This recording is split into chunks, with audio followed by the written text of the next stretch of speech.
Welcome to this Windows Computer and Technology channel, and even though there's quite a few update blocks with different little things that have been discovered within the last few weeks, Windows 11 22H2 is now being offered to every machine that is capable of running it, that has no blocks and no known issues.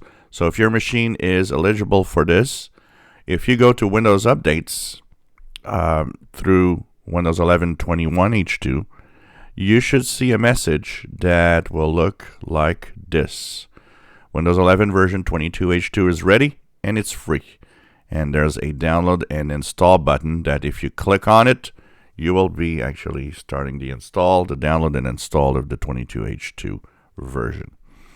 So if you didn't see it yet, it's possible that you'll see it today, October the 5th, 2022.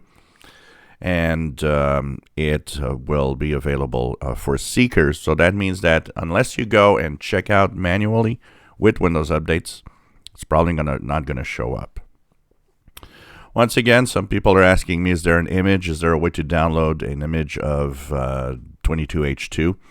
If you do see it in Windows Update and you feel like you want to do a clean install instead, yes, there's an image available online.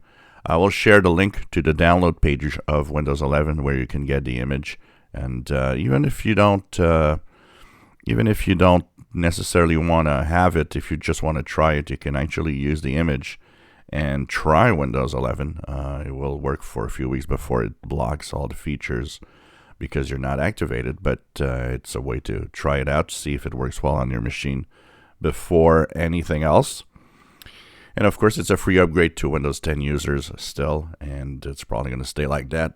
So if you are on Windows 11 21H2, wish to move on to 22H2, Microsoft has now opened it to every machine that is capable of running it, that has, of course, no blocks or no nothing that prevents it from being shown. So if you see it, your machine is deemed to be safe to upgrade to 22H2 today, October the 5th, 2022. And of course, the link to the image is also in the description below.